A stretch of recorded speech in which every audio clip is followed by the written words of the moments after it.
IAS Sabita প্রধান, যিনি একসময় নিজের অন্তর্বাসে রুটি লুকিয়ে চুরি করে খেতেন। যখন তিনি তৈরি হয়ে পরীক্ষা দিতে যাচ্ছিলেন, তখন তার উপর প্রস্রাব পর্যন্ত ছোড়া হয়। আপনি অনেকেরই গল্প শুনে থাকবেন, কিন্তু আইএএস সবিতা প্রধানের গল্প আপনাকে ভিতর পর্যন্ত নাড়িয়ে দেবে। সবিতার জন্ম মধ্যপ্রদেশের একটি ছোট গ্রামে হয়েছিল।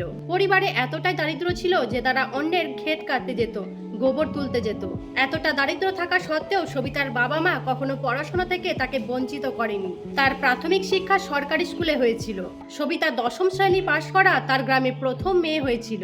সবিতার স্বপ্ন ছিল ডাক্তার হওয়ার, তাই তিনি বায়োলজিতে পড়াশোনা শুরু করেছিলেন।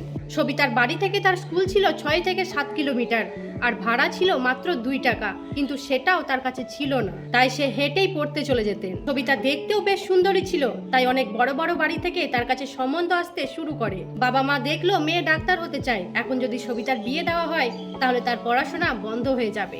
এরপর সবিতার বাবা ছেলের বাড়ির লোকেদের জিজ্ঞাসা করলেন যে আপনারা বিয়ের পর কি আমার মেয়েকে পড়াবেন?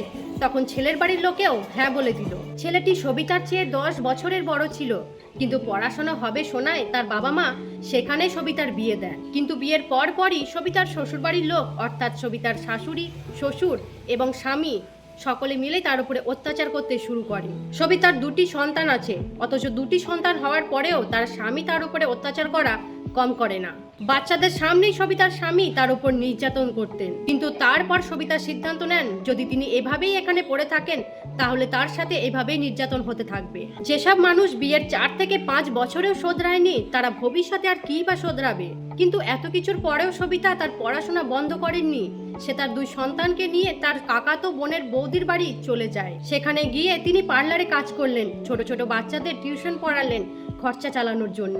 কিন্তু সেখানেও গিয়ে সবিতার স্বামী তার উপরে অত্যাচার করতেন। সবিতা জানিয়েছেন যে একদিন তিনি যখন পরীক্ষা দেওয়ার জন্য প্রস্তুত হয়েছিলেন, তখন তার স্বামী সেখানে পৌঁছে প্রস্রাবের বালতি তার উপর উল্টে দেন। কিন্তু সবিতাকে পরীক্ষা দিতেই হতো, তাই তিনি রাগ চেপে গেলেন।